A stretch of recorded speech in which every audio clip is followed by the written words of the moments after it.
One of India's leading ratings agencies, CARE, is on the block, and key promoters that include IDBI Bank, SBI and Canara Bank have all begun talks with a clutch of private equity investors to sell their stake. Nisha Poddar is joining in then with more details. The promoters talking to, and how far have things reached?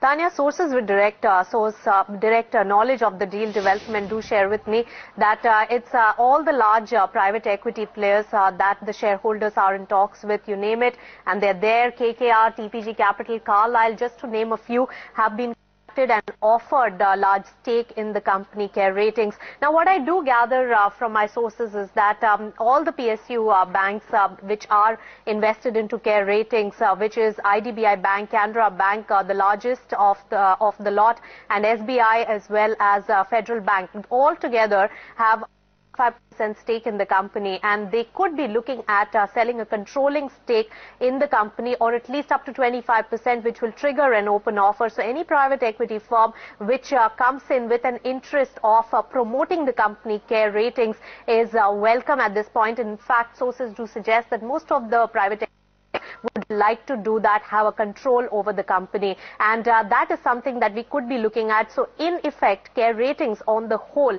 is on the block at this point. Now, why are these PSU banks really selling the stake in the company? First of all, these banks have been mired with a lot of asset quality concerns, and they want some cash infusion into the company, and they have huge investments, 17% stake by IDBI Bank in CARE Ratings. Canara Bank has about 15% stake, so they could be getting in some cash at a difficult time. And also remember, they have this opportunity going because from December 20th, 2013, the lock-in period for the share CARE Ratings has really ended, and after that they had this opportunity. So therefore this process has begun. So all eyes would be on this big deal which could be brewing. Remember, the market cap of the company is about 2,000 crore rupees.